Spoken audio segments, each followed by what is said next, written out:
ಏನಕ್ಕಪ್ಪ ಅಂತ ಹೇಳಿ ನಾವ್ ಹಿಂಗ್ ಕಾಯಿ ಹೊಡಿತೀವಿ. ನಮ್ಮ ವೃತ್ತಿ ಇದು. ನಮ್ಮನ್ನ ಗುರ್ತಿಸಕ್ಕೆ ಇದೊಂದೇ ಇರೋದೇ ಇದೊಂದೇ.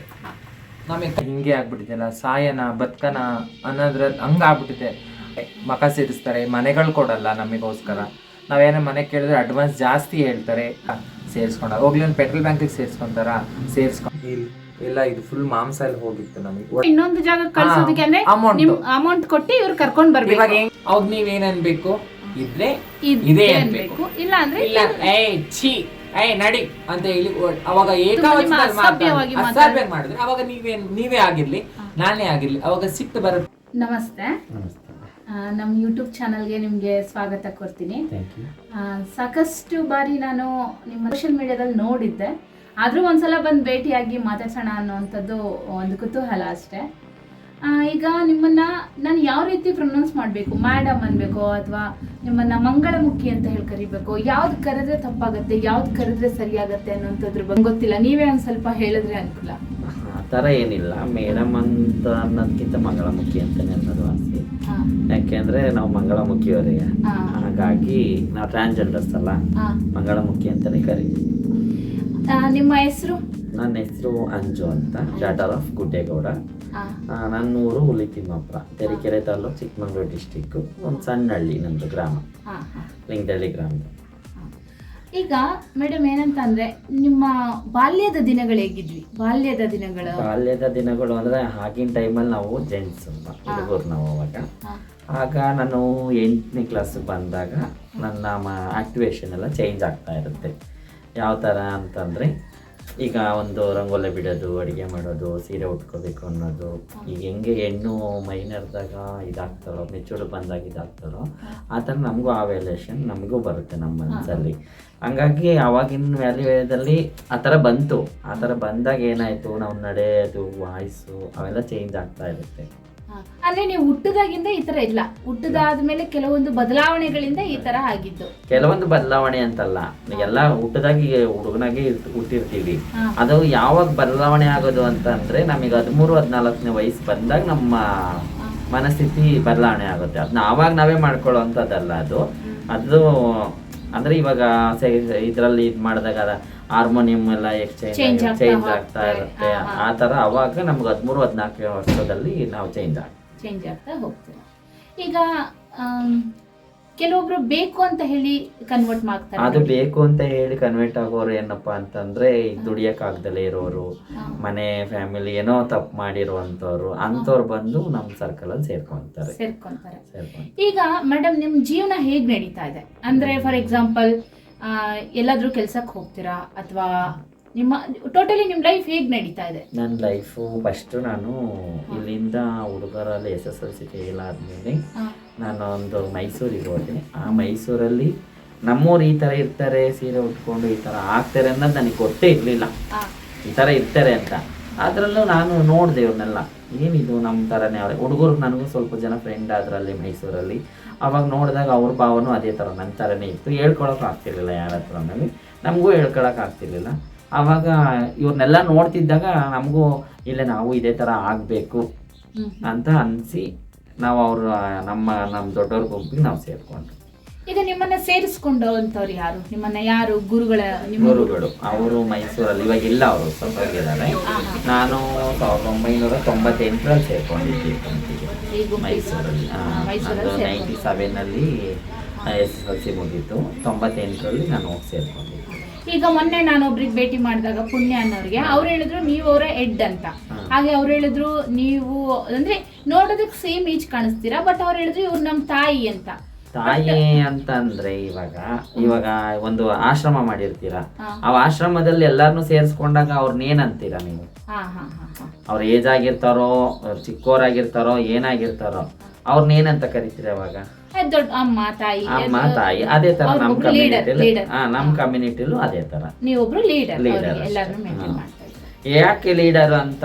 ಆ ಲೀಡರ್ ಅನ್ನೋದು ಭೇದ ಭಾವ ಏನಿಲ್ಲ, ಅದು ನಾವು ಮಾಡ್ಕೊಂಡಿರೋಂಥದ್ದು. ಅದು ಕಲ್ಚರ್ ಅವಾಗಿಂದನೂ ಬಂದಿರೋದು. ನಮ್ಮ ಇಜುಡ ಕಲ್ಚರಲ್ಲಿ ಅವಾಗಿಂದ ಏನಪ್ಪಾ ಅಂದ್ರೆ, ಗುರು ನಾನಿ ಈಗ ಹೆಂಗೆ ದೊಡ್ಡಪ್ಪ ದೊಡ್ಡಮ್ಮ ಅಜ್ಜಿ ತಾತ ಅಂತ ಇರ್ತಾರೋ ಅದೇ ತರ ನಮ್ದೊಂದು ಫ್ಯಾಮಿಲಿ ಇದ್ದಂಗೆ. ಆ ಫ್ಯಾಮಿಲಿಯಲ್ಲಿ ಸೇರ್ಕೊಂಡಾಗ ಏನಾಗುತ್ತೆ, ಅವ್ರು ಇವಾಗ ಬಂದಿರ್ತಾರೆ, ಏಜ್ ಒಂದೇ ಸಮ ಆಗಿದ್ರು ಅವ್ರೇನೋ ಕಾರಣಾಂತರಗಳಿಂದ ಹಿಂದುಳಿದಿರ್ತಾರೆ, ನಾವು ಮುಂದೆ ಹೋಗಿರ್ತೀವಿ. ಅವ್ರು ಬಂದಾಗ ಅವಾಗ ಅವ್ರನ್ನ ಏನಾಗುತ್ತೆ, ನಮ್ಗಿಂತ ಲೇಟಾಗಿ ಬಂದಾಗ ನಾವು ಒಂದು ಗುರು ಸ್ಥಾನದಲ್ಲಿ ಇರ್ತೀವಿ, ದೊಡ್ಡವರಾಗಿರ್ತೀವಿ. ನಾವು ಆ ಕಲ್ಚರ್ನೆಲ್ಲ ಕಲ್ತ್ಕೊಂಡಿರ್ತೀವಿ, ಅವ್ರಿನ್ನು ಕಲ್ತಿರಲ್ಲ, ಅದಕ್ಕೆ ಹಂಗೆ ದೊಡ್ಡವರಾಗಿರ್ತೀವಿ. ನಿಮ್ಮ ಜೀವನದಲ್ಲಿ ಪ್ರೆಸೆಂಟ್ ಯಾವ ತರ ನೀವು ಫೇಸ್ ಮಾಡ್ತಿದ್ದೀರಾ? ಈ ಸಮಾಜವನ್ನ, ಈ ಸೊಸೈಟಿಯನ್ನ ಯಾವ ತರ ಸೊಸೈಟಿನ ಫೇಸ್ ಮಾಡೋದು ತುಂಬಾನೇ ಕಷ್ಟ ಮೇಡಮ್. ನಾವು ಹೇಳ್ಕೊಳ್ಳೋದಂತಲ್ಲ, ಇಲ್ಲಿ ಮುಂದೆ ಕುತ್ಕೊಂಡು ಮಾತಾಡ್ತಿದ್ದೀವಿ. ಏನಪ್ಪಾ ಅಂದ್ರೆ, ನಾನು ಇದೇ ಊರಲ್ಲಿ ಒಂದು 7 ವರ್ಷ ಊರು ಬಿಟ್ಟು ಹೋಗಿದ್ದೆ. ಇಲ್ಲಿ ಆ ಊರಿಗೆ ವಾಪಸ್ ಬಂದಾಗ ನನ್ನನ್ನು ನೋಡಿ ಸುಮಾರು ಜನ ಇವ್ರು ಹೆಣ್ಮಕ್ಳು ಮಾರ್ತಾರೆ, ಮಕ್ಳನ್ನ ಕಳ್ತನ ಮಾಡ್ತಾರೆ, ನಮ್ಮನ್ನ ಆ ತರ ಈ ಪರಿಸ್ಥಿತಿ ಇವು ಹಳ್ಳಿಗಳಲ್ಲಿ. ನಮ್ಮ ತಂದೆ ತಾಯಿಗಳಿಗೆ ಮಾನ ಮರ್ಯಾದೆ ನಾಚಿಕೆ ಆಗುತ್ತೆ, ನಮ್ಮ ಅಣ್ಣ ತಮ್ಮದಿ ನಮಗೆ ನಾಚಿಕೆ ಆಗುತ್ತೆ, ನೀನು ಈ ತರ ಮಾಡ್ಕೊಂಡ್ ಬಂದಿದ್ಯಾ, ನಾವು ಸೇರ್ಸಲ್ಲ, ನಾವು ಮಾಡಲ್ಲ ಅನ್ನೋ ಪರಿಸ್ಥಿತಿ. ಮತ್ತೆ ಅವರೆಲ್ಲ ಹುಡುಗರೆಲ್ಲ ಅವ್ರಿಗೆ ಹೇಳ್ಕೊಡೋದು, ಏನಕ್ಕೆ ಇಸ್ಕೊಂಡಿದ್ದೀರ ಅವ್ರನ್ನ ಅನ್ನೋದು, ನಮ್ಮನ್ನೆಲ್ಲ ಓಡಿಸಿದ್ದಾರೆ. ಆದ್ರೂ ಅಂದ್ರೆ ಊರಿನ ಜನ ಓಡಿಸಿರೋಂಥದ್ದು ಅಥವಾ ಫ್ಯಾಮಿಲಿಯವರು ಓಡಿಸಿದಂತದ್ದ? ಊರಿನ ಜನ ಓಡಿಸಿರೋದಂತಲ್ಲ, ಊರಿನ ಜನಗಳ ಮಾತು ಚುಚ್ಚಿ ತಗೊಳಕ್ ಆಗ್ದಲೆ ಅಪ್ಪ ಅಮ್ಮದಿರು ನಮ್ಮನ್ನ ದೂರ ಇಡಕ್ ಹೋದ್ರು. ಆದ್ರೂ ನನ್ನ ಪರಿಸ್ಥಿತಿ ಆತರ ಆಗ್ಲಿಲ್ಲ. ನನ್ನ ತಂದೆ ತಾಯಿ, ನನ್ನ ತಂದೆಗೆ ಒಂದ್ ಸ್ವಲ್ಪ ಏಜ್ ಆಗಿತ್ತು, ಇವಾಗ ಇಲ್ಲ ಅವರು ಪ್ರೆಸೆಂಟ್. ಅವ್ರಿಗೆ ಏಜ್ ಆಗಿದ್ದಾಗ ಏನಾಯ್ತು, ನಮ್ಮ ಅಮ್ಮನಿಗೆ ಹೆಣ್ಣು ಮಕ್ಳಿಲ್ಲ, ನಾವು 3 ಜನನು ಗಂಡು ಮಕ್ಳೆ. ನಾನು ಹೆಣ್ಮಗಳು, ನನ್ನ ಮಗಳು ಇದ್ದಂಗೆ ಇವಳು ಅಂದ್ಬಿಟ್ಟು ನಮ್ಮಪ್ಪ ಏನು ಮಾಡಿದ್ರು, ನಮ್ಮಪ್ಪ ಅಮ್ಮ ಇಲ್ಲ ನನಗೆ ಬಾ, ನೀನು ಏನು ಕಳ್ತನ ಮಾಡಿಲ್ಲ, ಸುಳ್ತನ ಮಾಡಿಲ್ಲ, ಏನೂ ಮಾಡಿಲ್ಲ, ಏನು ಪ್ರಪಂಚದಲ್ಲಿ ಇರೋದೇ ಆಗಿರೋದು ಅನ್ನೋ ಮಾತಿಗೆ ಬಂದು ನನ್ನ ತಂದೆ ತಾಯಿ ನನ್ನನ್ನು ಜಾಯಿನ್ ಮಾಡಿ. ಈಗ ನಿಮ್ಮ ತಂದೆ ತಾಯಿ ಏನೋ ನಿಮ್ಮನ್ನ ವಾಪಸ್ ಕರೆಸ್ಕೊಂಡ್ರು, ಹೋಗಿ ಒಳಗಡೆ ಸೇರಿಸ್ಕೊಂಡ್ರು. ಬಟ್ ಆದರೆ ನಿಮ್ಮ ಕಮ್ಯುನಿಟಿಯಲ್ಲಿ ಇರುವಂಥ ಅನೇಕ ಜನರು, ಅಂದರೆ ಅನೇಕ ಮಂಗಳಮುಖಿಯರು ಪ್ರೆಸೆಂಟ್ ಸಹ ಪ್ರಾಬ್ಲಮ್ನ ಫೇಸ್ ಮಾಡ್ತಿದ್ದಾರೆ. ಅವ್ರ ಫ್ಯಾಮಿಲಿಯವರು ಅವ್ರನ್ನ ಸೇರಿಸ್ಕೊಳ್ಳಲ್ಲ. ಯಾಕೆ ಅಂತಂದರೆ ನಿನಗಿಂತ ಮಗ ಇದ್ದಾನ, ನಿನಗಿಂತ ಮಗಳಿದ್ದಾಳ ಅನ್ನೋಂಥ ಮಾತುಗಳು ಹೇಳ್ತಾರೆ ಅಂತ ಈಗಲೂ ಸಹ ಅವ್ರು ಕಷ್ಟಪಡ್ತಿರೋದನ್ನ ನಾವು ನೋಡ್ತಾ ಇದೀವಿ. ಸೊ ಅಂತವ್ರಿಗೆ ಏನ್ ಹೇಳ್ತೀರಾ? ನಿಮ್ಮ ಫ್ಯಾಮಿಲಿ ಒಪ್ಕೊಂಡ್ಬಿಟ್ರು, ನಿಮ್ಮನ್ನ ಒಳಗಡೆ ಕರ್ಕೊಂಡು, ಅವ್ರವ್ರ ಮನಸ್ಥಿತಿ ಅವ್ರವ್ರ ಮನೆ ತಕ್ಕನಾಗಿ ಅದು ಫ್ಯಾಮಿಲಿ ಹೋಗುತ್ತೆ. ಇಲ್ಲಿ ನನ್ನ ಮನೆ ತಕ್ಕನಾಗಿ ಏನಂತ ನಮ್ಮಪ್ಪ ಅಮ್ಮ ಏನ್ ಅನ್ಕೊಂಡ್ರು ನನಗೆ ಗೊತ್ತಿಲ್ಲ. ನಮ್ಮಪ್ಪ ನಾವು ಏಜ್ ಆಗಿದ್ದು, ಅವ್ರ ವಯಸ್ಸಾಗ ವಿದ್ಯಾವಂತರಾಗಿದ್ರು ನನ್ನನ್ನು ಅಕ್ಸೆಪ್ಟ್ ಮಾಡಿದ್ರು. ನಾನು ಅವ್ರಿಗೆ ಯಾವತ್ತೂ ಚಿರಋಣಿಯಾಗಿರ್ತೀನಿ. ನನ್ನ ತಮ್ಮನೂ ನನ್ನನ್ನು ಅಕ್ಸೆಪ್ಟ್ ಮಾಡ್ದ. ಈಗಿನ ಜನ್ರೇಷನಲ್ಲಿ ಇವ್ರದ್ದು ನನ್ನ ಹತ್ರನೇ ಇರೋ ಬ್ಯಾಚ್ಗಳಲ್ಲಿ ಒಬ್ಬೊಬ್ರನ್ನ ಆಯ್ಕೆ ಮಾಡಲ್ಲ, ಅದನ್ನ ಸಹನವರೇ ಮಾತಾಡ್ತಾರೆ. ಅವ್ರ ಬಾಯಲ್ಲೇ ಕೇಳ್ಬಿಡೋಣ. ಯಾಕೆಂದ್ರೆ ಅವ್ರ ತಂದೆ ತಾಯಿ ಅವ್ರನ್ನ ಸೇರಿಸ್ತಾ ಇಲ್ಲ. ಇವತ್ತು ಅವ್ರ ಫ್ಯಾಮಿಲಿಲಿ ಅವ್ರು ಇಲ್ಲ, ಅವರು ಅವ್ರಿಗೆ ಗೊತ್ತಿರುತ್ತೆ ಆ ಪ್ರಾಬ್ಲಮ್ಮು. ಅವ್ರನ್ನೇ ಒಂದ್ಸರಿ ಕೇಳಿದ್ರೆ ಚೆನ್ನಾಗಿರುತ್ತಲ್ವಾ. ಮೊದಲನೇದಾಗಿ ಸಹನಾ ಅವ್ರಿಗೆ ನಮಸ್ತೆ. ಯಾಕಂದ್ರೆ ನೀವು ಸೋಷಿಯಲ್ ಮೀಡಿಯಾದಲ್ಲಿ ಫುಲ್ ವೈರಲ್. ಯಾಕಂದ್ರೆ ನಾನು ನೋಡಿದೀನಿ ನಿಮ್ ರೀಲ್ಸ್ ಗಳನ್ನ, ತುಂಬಾ ವೈರಲ್ ಆಗ್ತಾ ಇರತ್ತೆ, ಮಿಲಿಯನ್ಸ್ ಗಟ್ಲೆ. ನೀವು ಇವ್ರಿಗೆ ಹೇಳ್ದಾಗೆ ನಿಮ್ದೊಂದು ಪರಿಚಯ, ಸಣ್ಣ ಪರಿಚಯ ಮಾಡ್ಕೊಟ್ಬಿಡಿ. ಮೇಡಮ್, ನನ್ನ ಹೆಸರು ಸಹನಾ ಅಂತ. ನಾನು ಮೂಲತಃ ಶಿವಮೊಗ್ಗದವಳೆ.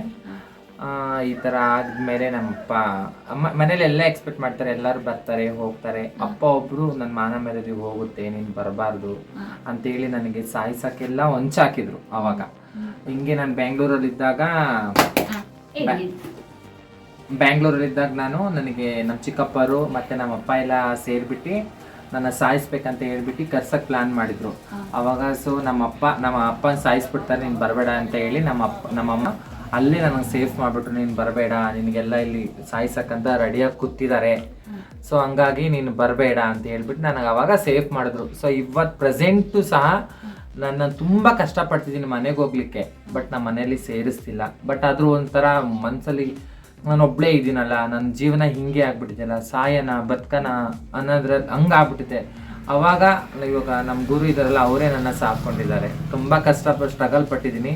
ಅವನ ಟೈಮಲ್ಲಿ ಅವರೇ ನನ್ನ ಕೈ ಹಿಡ್ದು, ನಿಂಗೆ ಹೆತ್ತಮ್ಮ ಅವಳಾದ್ರೂ ಸಾಕಮ್ಮ, ನಾನು ನಿನ್ನ ಸಾಕ್ತೀನಿ ಬಾ ಅಂತ ಹೇಳಿ ಕೈ ಹಿಡ್ಕೊಂಡು ಕರ್ಕೊಬಂದು. ನಿಮಗೆ ಯಾವ ಏಜ್ ಅಲ್ಲಿ ಈ ರೀತಿ ಬದಲಾವಣೆಗಳ? ನಾನು 15-16 ಏಜ್ ಅಲ್ಲಿ. 15 to 16. ಶಿವಮೊಗ್ಗದಲ್ಲಿ ಮೂಲತಃ ಎಲ್ಲಿ ಅವರು? ಶಿವಮೊಗ್ಗದಲ್ಲಿ ಯಾವ ಊರಿನವರು? ನಾವು ಬೈಪಾಸ್ ರೋಡ್ ಅವರು. ಆಯ್ತು, ಈಗ ನೀವು ಎಜುಕೇಶನ್ ಎಲ್ಲಿವರೆಗೂ ಕಂಪ್ಲೀಟ್ ಮಾಡಿದ್ರಿ? 9th ಸ್ಟ್ಯಾಂಡರ್ಡ್ ಮಾಡಿದ್ದೀನಿ. ಈಗ ಎಲ್ಲ ಚೆನ್ನಾಗಿದ್ಯಾ? ಎಲ್ಲ ಅಂದ್ರೆ ಈಗೇನು ಪ್ರಾಬ್ಲಮ್ ಅನ್ನ ಫೇಸ್ ಮಾಡ್ತಿಲ್ವಾ ನೀವು ಸೊಸೈಟಿಯಲ್ಲಿ? ಸೊಸೈಟಿಲಿ ಅಂದ್ರೆ ಅದೇ ಜನರ ಬಾಯಿಂದ ಅವ್ರು ಇವರು ಚೀತು ಅಂತಾರೆ, ಮತ್ತೆ ಯಾರೇ ಹೋದ್ರು ಅಂತಾರೆ, ಮಕ ಸೇರಿಸ್ತಾರೆ, ಮನೆಗಳು ಕೊಡಲ್ಲ ನಮಗೋಸ್ಕರ. ನಾವೇನೋ ಮನೆ ಕೇಳಿದ್ರೆ ಅಡ್ವಾನ್ಸ್ ಜಾಸ್ತಿ ಹೇಳ್ತಾರೆ. ಮತ್ತೆ ಪ್ರೆಸೆಂಟ್ ಇವಾಗ ನಾವೆಲ್ಲರೂ ಕಲೆಕ್ಷನ್ ಹೋಗ್ಬೇಕಂದ್ರು ಪೊಲೀಸರು ನಮಗೆ ಇಟ್ಕೊಂಡು ಹೊಡಿಯಕ್ಕೆಲ್ಲ ಬರ್ತಾರೆ, ಬೈತಾರೆ, ಹತ್ತು ಬೇಡಿ ಕೇಳ್ಬೇಡಿ ಅಂತಾರೆ. ನಾವೆಲ್ಲಿ ಹೋಗ್ಬೇಕು? ಇವಾಗ ಅಪ್ಪ ಅಮ್ಮ ಬಿಟ್ಟು ಬಂದಿರೋರು ನಾವು, ಮನೇಲಿ ಅಪ್ಪ ಅಮ್ಮ ಸೇರ್ಸಿದ್ರೆ ನಾವ್ ಈ ಫೀಲ್ಡಿಗೆ ಬರ್ತೀವ? ಅಪ್ಪ ಅಮ್ಮನ ಸಪೋರ್ಟ್ ಇದ್ರೆ ನಾವೇನಾದ್ರು ಮುಂದೆ ಸಾಧಿಸ್ಬೋದು, ಹೌದಲ್ವಾ? ಬಿಕಾಸ್ ಅದೇ ನಮಗೆ ಸಪೋರ್ಟ್ ಇಲ್ಲ, ಹಂಗಾಗಿ ನಮಗೆ ಎಲ್ಲೂ ಸಪೋರ್ಟ್ ಇಲ್ಲಂಗಿದೀವಿ. ಈಗ ನಿಮ್ಮ ಕಮ್ಯುನಿಟಿಯಲ್ಲೇನೆ ಸಾಕಷ್ಟು ಉನ್ನತ ಸ್ಥಾನಕ್ಕೆ ಹೋದಂತವ್ರು ಇದ್ದಾರೆ, ನಿಮಗೆ ಗೊತ್ತಿರ್ಬೋದು. ಕೆಲವೊಬ್ರು ನ್ಯಾಯಾಧೀಶರಾಗಿರೋಂಥವ್ರಿದ್ದಾರೆ, ಪೊಲೀಸ್ ಆಗಿರೋಂಥವ್ರಿದ್ದಾರೆ. ಈಗ ಅಂತವ್ರನ್ನೆಲ್ಲ ನೀವು ಪ್ರೇರಣೆ ತಗೊಂಡು ಮತ್ತೆ ನೀವು ಹೇಳಿ ಏನು ಅಂದ್ರೆ ಅಂತವ್ರನ್ನ ಪ್ರೇರಣೆ ತಗೊಬಹುದು. ನಮಗೆ ಹೆಮ್ಮೆ ಇದೆ ನಮ್ಮ ಟ್ರಾನ್ಸ್ಜೆಂಡರ್ ಫೀಲ್ಡ್ ಅಲ್ಲಿ ಅಂತ ಒಂದು ಉನ್ನತಿಗೆ ಹೋಗಿದ್ದಾರೆ ಅಂತ. ಅವ್ರು ಎಜುಕೇಶನ್ ಮಾಡಿದ್ದಾರೆ, ನಾವ್ ಎಜುಕೇಶನ್ ಮಾಡಿಲ್ಲ. ಇವಾಗ ನಮ್ 9th ಸ್ಟ್ಯಾಂಡರ್ಡ್ ನಾವೊಂದು ಸೈನ್ ಹಾಕ್ಬೋದು, ಒಂದು ಪೇಪರ್ ಓದ್ಬೋದು. ಅಲ್ಲಿ ನಮಗೆ ಕೆಲಸ ಯಾರು 9th ಸ್ಟ್ಯಾಂಡರ್ಡ್ ಕೊಡಲ್ಲ. ನನಗೂ ಆಸೆ ಇದೆ ಪೊಲೀಸ್ ಆಗ್ಬೇಕಂತ. ಆದ್ರೆ ಏನ್ ಮಾಡ್ತೀರಾ, ನೀನು 9th ಇದೆ, ನಿಮಗೆ ಕೊಡಕ್ಕಾಗಲ್ಲಮ್ಮ.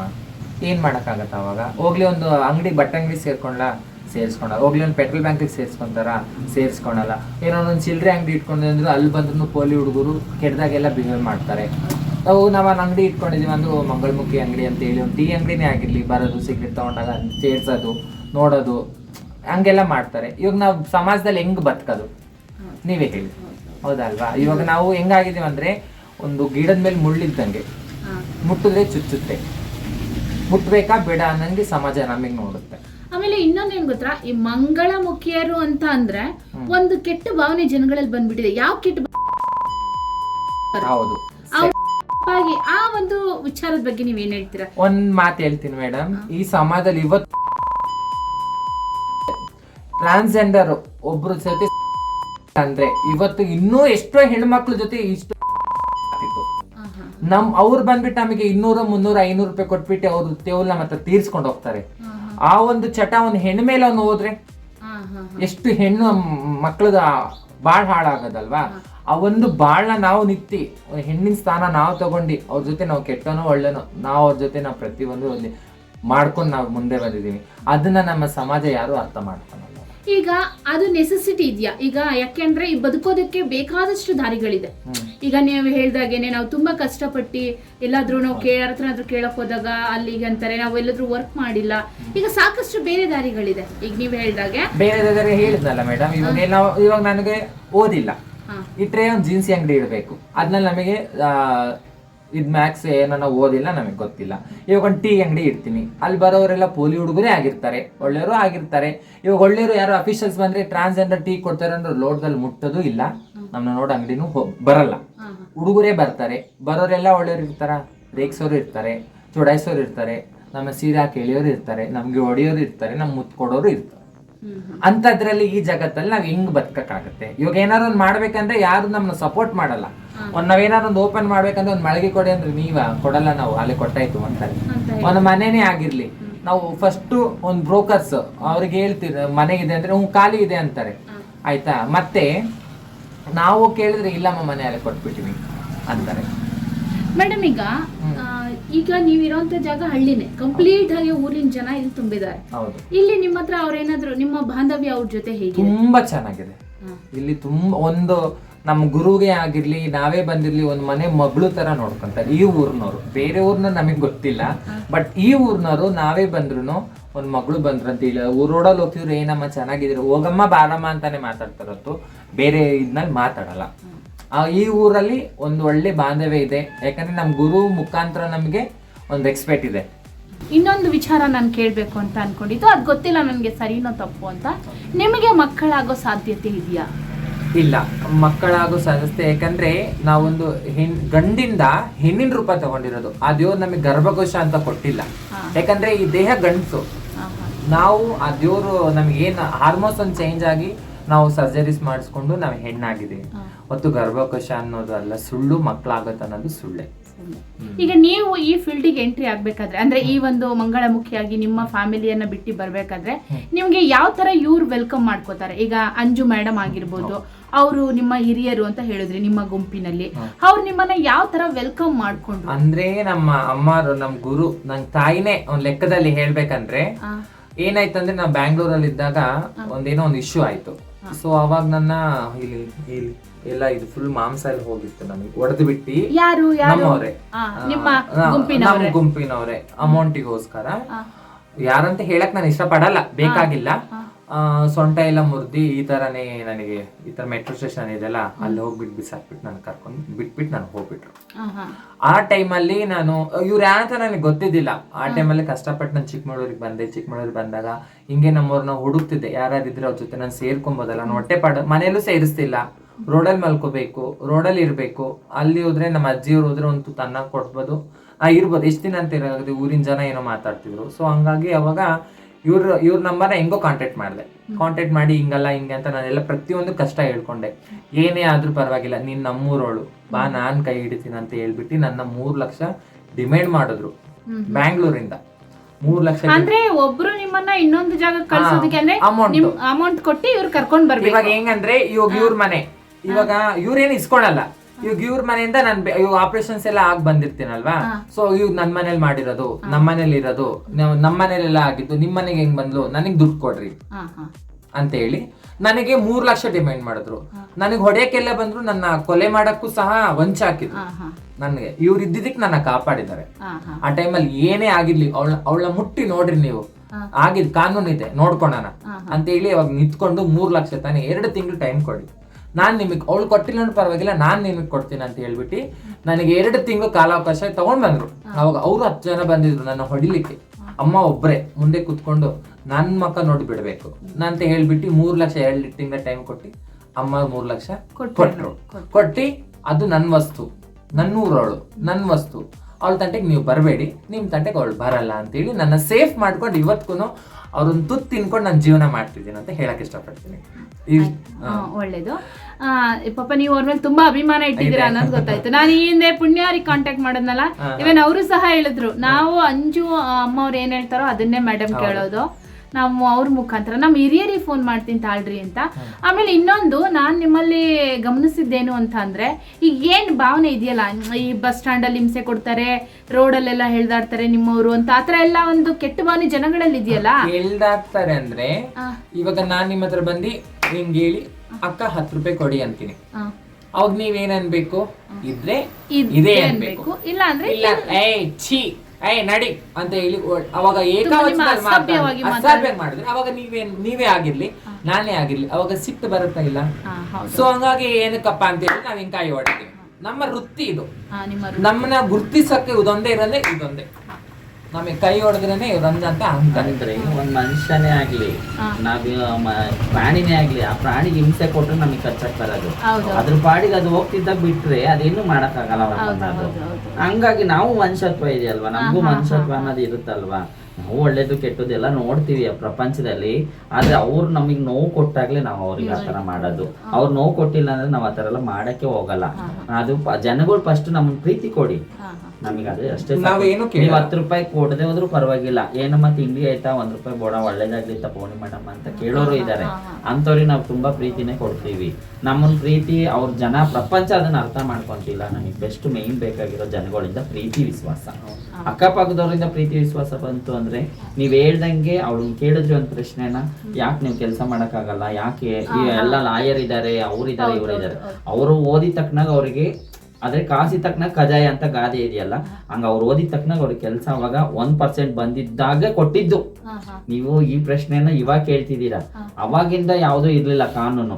ಈಗ ಕಾನೂನು ಬಂದು ನಮಗೆ 1% ಮಾತ್ರ ಕೊಟ್ಟಿದೆ. ಅದು ಏನು ಯಾವ ತರ 1% ಅಂದ್ರೆ ಅದೇ ನಮ್ಮ ಕಮ್ಯುನಿಟಿ ಅವರಿಗೆ 1% ಗೌರ್ಮೆಂಟ್ ಆದ್ಯತೆ ಅಂತ ಹೇಳಿದ್ದಾರೆ. ಹಂಗಾಗಿ ಇವಾಗ ಎಲ್ಲ ಮುಂದೆ ಬರ್ತಾ ಇದ್ದಾರೆ. ಅವಾಗಿಂದ ಇದ್ರಲ್ಲಿ ಜನರೇಷನ್ ಅಲ್ಲಿ ಬಂದಿದ್ದಿದ್ರೆ ನಾವು ಎಲ್ಲ ಒಂದು ಸಾಧನೆ ಮಾಡ್ತಿದ್ದೋ. ಈಗ ನನ್ನ ಫ್ಯಾಮಿಲಿ ಸೇರಿಸ್ಕೊಂತು, ನಾನು ಕೆಟ್ಟ ದಾರಿಗೆ ಹೋಗ್ಲಿಲ್ಲ, ನಾನು ಕೆಟ್ಟೋಳೆ. ಫಸ್ಟ್ ನಾನು ಭಿಕ್ಷಾಟನೆ ಮಾಡ್ತಿದ್ದೆ, ಎಲ್ಲ ಮಾಡ್ತಿದ್ದೆ ನಾನು. ಆದ್ರೆ ನನಗೆ ಅದು ಬೇಡ, ನನ್ನ ಮನಸ್ಥಿತಿಗೆ ಬೇಡ ಅನ್ನಿಸ್ದಾಗ ಒಬ್ರು ಒಂದು ಗಾದೆ ಹೇಳಿದ್ರು ನನಗೆ, ಎಲ್ಲಿ ಕಳ್ಕೊಂಡಿರ್ತೀಯ ಅಲ್ಲೇ ಹುಡುಕ್ಬೇಕು ಅನ್ನೋದು ಒಂದು ಹೇಳಿದ್ರು. ಆವಾಗ ನಾನೇನ್ ಅನ್ಕೊಂಡೆ, ನಾನು ಎಲ್ಲಿ ಹುಟ್ಟಿರ್ತೀನಿ ಅಲ್ಲೇ ನಾನು ಸಾಧನೆ ಮಾಡ್ಬೇಕು. ಹಾಗಾಗಿ ನಾನು ಇಲ್ಲಿ ಬಂದಾಗ ನಾನು ಯಾವ ಕೆಲಸ ಮಾಡಬೇಕು ಅನ್ನೋದನ್ನ ಯೋಚನೆ ಮಾಡಿದೆ. ನಾನು ಆ ಯೋಚನೆ ಮಾಡಿ ನನಗೆ ಅನ್ಸಿದ್ದೇನಪ್ಪ ಅಂದ್ರೆ ಕೃಷಿ ಕೆಲಸ. ಈಗ ಸಹನವ್ರು ಹೇಳಿದ್ರು ನಮ್ಮನ್ನ ಚೀ ಅಂತಾರೆ, ಟೀ ರೇಗಿಸ್ತಾರೆ, ಮಾಡ್ತಾರೆ ಅಂತ. ಅದೇ ನನ್ನ ತಂದೆ ತಾಯಿ ಜಾಗ ಕೊಟ್ಟು 1-2 ಎಕರೆ ಕೊಟ್ರು, ಅದ್ರಲ್ಲಿ ನಾನು ಏನ್ ಮಾಡಿದೆ ಕೃಷಿ ಬೆಳೀತಾ ಇದ್ದೀರಾ? ಕೃಷಿ ಹೌದು, ನಾನು ಬೆಳೀತಾ ನೋಡಿದೆ. ಇದ್ದೀನಿ. ಕೃಷಿ ಮಾಡ್ತಾ ಇದ್ದೀನಿ. ಅದರಲ್ಲಿ ನನಗೆ ನ್ಯಾಷನಲ್ ಅವಾರ್ಡು, ಜಿಲ್ಲಾ ಮಟ್ಟದ ಅವಾರ್ಡು, ರೈತಮುಖಿ ಅವಾರ್ಡು, ಇದು ತುಂಬಾ ಪ್ರೌಡ್, ತುಂಬಾ ಖುಷಿ ವಿಚಾರ. ಆಮೇಲೆ ಶೃಂಗೇರಿ ಮಠ ಸ್ವಾಮಿಗಳು ಕರೆದು ನನಗೆ ಸನ್ಮಾನ ಮಾಡಿದ್ರು. ಮತ್ತೆ ಮಂಡ್ಯದಲ್ಲಿ ಅವಾರ್ಡ್ ಕೊಟ್ರು, ಮತ್ತೆ ಬಾಗಲಕೋಟೆಯಲ್ಲೂ ಕೊಟ್ರು ನನಗೆ ಕೊಳಚೆ ನಿವೇಶನ ಇದ್ರ ಬಗ್ಗೆ ಮಾತಾಡಿದ್ದಕ್ಕೆ, ಅದನ್ನ ಮಾಡಿಸಿದ್ದಕ್ಕೆ. ಮತ್ತೆ ಎಲ್ಲದರಲ್ಲೂ ನಾನು ಇವಾಗ ಕೃಷಿ ಇದರಲ್ಲಿ ಏನಪ್ಪ ಅಂದ್ರೆ ಈ ತೋಟ, ಅಡಿಕೆ ಗಿಡದ್ದು, ಬದ ಹಾಕೋದು, ಅದ್ರದ್ದೆಲ್ಲ ಇದು ಬೆನಿಫಿಟ್ ಎಲ್ಲ ತಗೊಂಡಿದ್ದೀನಿ ನಾನು. 2 ಎಕರೆ ಕೊಟ್ಟಾಗ ಜನಗಳಲ್ಲಿ ಈಗ ಅಡಿಕೆ ಗಿಡಕ್ಕೆ ಕೊಡ್ತಾರೆ ಇಷ್ಟು ಅಂತ, 1 ಎಕರೆಗೆ ಅಂತ. ಮತ್ತೆ ಬದ ಹಾಕ್ಸಿದ್ರು ಕೊಡ್ತಾರೆ, ತೆಂಗಿನ ಗಿಡ ನೆಟ್ಟರು ಕೊಡ್ತಾರೆ. ಆ ಸೌಕರ್ಯಗಳನ್ನೆಲ್ಲ ತಗೊಂಡಿದ್ದೀನಿ. ಈ ಮನೆ ನನಗೆ ದೇವರಾಜ ಅರಸಲ್ಲಿ 2016 ಕೊಟ್ಟರು. ಅಂದ್ರೆ ನೋಡಿ, 2016 ಕೊಟ್ಟರೆ ನನಗೆ ಇದನ್ನ ಮನೆ ಆಗ ಇದೇ ಬಂದಿರ್ಲಿಲ್ಲ, ನನಗೆ ಮನೆ ಶಾಂಕ್ಷನ್ ಆಗಿದೆ ಅನ್ನೋದೇ ಬಂದಿರ್ಲಿಲ್ಲ. ಯಾಕೆ ಅಂದ್ರೆ ಜನಗಳು ನೋಡಿ ನನಗೆ ಅವಾಗ ಇಲ್ಲಿ ಇರ್ಬಾರ್ದು ಇವಳು ಅನ್ನಕ್ಕೋಸ್ಕರ ಆಯ್ತು ಕೊಡದಲ್ಲಿ ಬರೀ ನೋಟಿಸ್ ಮಾತ್ರ ಬಂತು ನನಗೆ. ಈಗೆಲ್ಲ ಆಗಿದ್ಯಾ? ಮನೆ ದಾಖಲಾತಿಗಳೆಲ್ಲ ಆಗಿದ್ಯಾ? ನಂದೇ ಇದೆ ಅಲ್ವಾ? ತೊಂದ್ರೆ ಇಲ್ಲ. ಆದ್ರೆ ಆ ನೋಟಿಸ್ ಕೊಟ್ಟಾಗ ನಾನು ಹೋಗಿ ಕೇಳ್ದೆ ಅಲ್ಲಿ, ನಾನು ಯಾಕೆ ನನಗೆ ನೋಟಿಸ್ ಕಳ್ಸಿದ್ರೆ ಮನೆಗೆ ಬಂದಿದೆ ಅಂತ ನನಗೆ ಇದೇ ಕಳ್ಸಿಲ್ಲ. ನೀವು 6 ತಿಂಗಳಾಯ್ತು ನಿಮಗೆ ಮನೆ ಕಳ್ಸಿ, ನೀವು ಮನೆ ಕಟ್ಟಿಲ್ಲ, ಏನು ಪ್ರೋಸೆಸ್ಸೇ ಮಾಡಿಲ್ಲ, ಮನೆ ವಾಪಸ್ ಹೋಗ್ತಿದೆ ನಿಮಗೆ ಅಂತ ಹೇಳಿದಿರಲ್ಲ, ಇದು ಯಾವ ನ್ಯಾಯ? ನನಗೆ ನ್ಯಾಯ ಕೊಡಿ ಅಂತ. ಗೊತ್ತಾ ಮೇಡಮ್, ನೀವು ಇವಾಗ ಹೇಳಿದ್ರಲ್ಲ ನೀವು ಸಹ ವರ್ಕ್ ಮಾಡ್ತಾ ಇದ್ವಿ ಅಂತ. ಈಗ ಗಿರಾಕಿಗಳ ಬಿಹೇವಿಯರ್ ನಿಮ್ ಜೊತೆ ಹೇಗಿತ್ತು? ತುಂಬಾ ಹಿಂಸೆ. ಏನ್ ಗೊತ್ತಾ, ಇದ್ರಲ್ಲಿ ಎಲ್ಲರೂ ಬರ್ತಾರೆ, ಎಲ್ಲರೂ ಇರ್ತಾರೆ, ಯಾರು ಅವರು ತೋರ್ಸ್ಕೊಳಲ್ಲ ಮಂಗಳಮುಖಿಯವ್ರ ಹತ್ರ ಹೋಗಿದ್ದೀವಿ ಅಂತ. ಇವನ್ ಎಲ್ಲ ಫ್ಯಾಮಿಲಿ ಮೆಂಬರ್ಸ್ಗಳು, ವೈಫ್ ಇರೋರು ಇವಾಗ ಎಲ್ಲರೂ ರೋಡಲ್ಲಿ ಹೋಗ್ತಾ 10 ರೂಪಾಯಿ ಕೊಡು ಅಂದ್ರೆ ಕೊಡಲ್ಲ. ಕದ್ದು ಮುಚ್ಚಿ ನೈಟ್ ನಮ್ಮ ಮನೆಗೆ ಬಂದ್ಬಿಟ್ಟು ನಿಮ್ಗೆ ಎಷ್ಟು ಬೇಕು, 1000 ರೂಪಾಯಿ ಬೇಕಾ, 2000 ರೂಪಾಯಿ ಬೇಕಾ, ನನ್ನ ಜೊತೆ ಅಂತಾರೆ. ಮತ್ತೆ ಇಷ್ಟು ರೂಡ್ ಆಗಿ ಮಾಡ್ತಾರೆ ಅಂದ್ರೆ ನಮಗೆ ಇಲ್ಲೆಲ್ಲ ಪರ್ಚೋದು, ಹೊಡಿಯೋದು, ಗೆಬ್ರದು, ಚುಮ್ಟದು, ಮತ್ತೆ ನಾವು ಅವ್ರ ಮೇಲೆ ಏನಾರು ರ್ಯಾಶ್ ಆಗಿ ರೇಗದಾಗ ಅವ್ರು ಏನ್ ಮಾಡ್ತಾರೆ ಗೊತ್ತಾ, ಇವ್ರು ನಮ್ಮ ಹತ್ರ ಕರ್ದ್ಬಿಟ್ಟು ಕಾಸು ಕಿತ್ಕೊಂಡು ಅಂತ ನಿಮ್ಮ ಮೇಲೆ ಅಪಮಾನ ಅವ್ರು ಬಂದಿರ್ತಾರೆ ನಮ್ಮ ಜಾಗಕ್ಕೆ. ಆದ್ರೂ ಅವ್ರ ಏನ್ ಹೇಳಿರ್ತಾರೆ ಗೊತ್ತಾ, ಬನ್ನಿ ಇಲ್ಲಿ ಅಂತ ಹೋಗೋರನ್ ಕರ್ದಿ ನಮ್ಮನ್ನ ಈ ತರ ರೌಡಿಜಮ್ ಮಾಡಿದ್ರು ಅನ್ನೋ ಇದು ಸೃಷ್ಟಿ ಮಾತಾಡ್ತಾರೆ. ಇನ್ನೊಂದು ತಪ್ಪು ತಿಳ್ಕೊಬೇಡಿ, ಇವಾಗ ನೀವು ಪ್ರೆಸೆಂಟ್ ಇರುವಂತದ್ದು ಊರು ಮನೆ ಜಾಗದಲ್ಲಿ, ಅಂದ್ರೆ ಎಲ್ಲ ಫ್ಯಾಮಿಲಿ ಮೆಂಬರ್ಸ್ ಇದ್ದಾರೆ. ಈ ಮಾಡೋದಕ್ಕೆ ಯಾವ ಒಂದು ಪ್ಲೇಸ್ ಅನ್ನ ನೀವು ಬಳಸ್ಕೊಂತಾ ಇದ್ರಿ? ಈಗ ನಾನು ಹೇಳಿದ್ದು ಬೆಂಗಳೂರಲ್ಲಿ. ಬಿಡಲ್ಲ.